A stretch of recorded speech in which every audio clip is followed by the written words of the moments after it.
In this video we look at the causes of three common error messages that appear when using the TI84.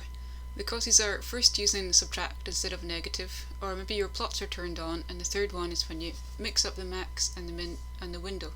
So let's see what that looks like. Now suppose I'm trying to enter the value -3 on the calculator.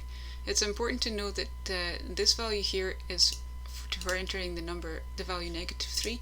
The calculator understands that number, and this key here is the operation subtract. So when I press that, I'm saying subtract 3, and when you subtract 3 you have to subtract 3 from something, and so the calculator will automatically think you forgot to put that in, and it will put whatever you have in the previous line in, and so I yield -6. That becomes a problem, especially when you're using the window.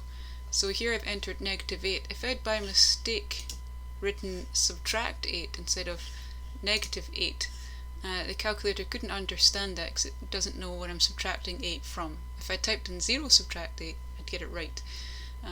But just on its own, now when I type enter, the calculator says you made an error. You have the option now to quit, go home, or to go to the error and find out what you did wrong. So I'll press go to, and it takes me to the location I made the mistake, and so I'll change the subtract to a negative, and now there's no longer any problem.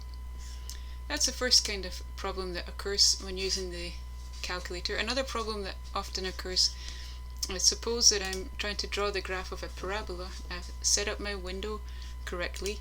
I type in my parabola x squared, the equation x squared minus subtract 9, and then I go to press graph. Now for many students this window looks perfectly ordinary and everything's been done correctly, but yet when I press graph I get this invalid dimension message, and we see here down here the information tells us it's something to do with the plots.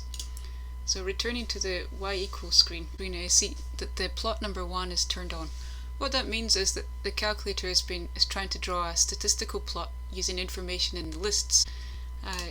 So to handle this, I just need to make sure if I'm drawing graphs with these functions down here, I need to make sure that this is turned off. That's simple to do.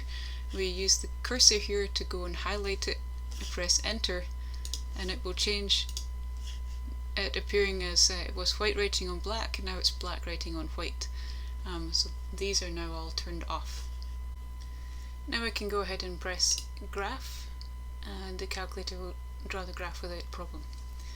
Okay, the third problem that shows up is mixing up the max and the min on the calculator.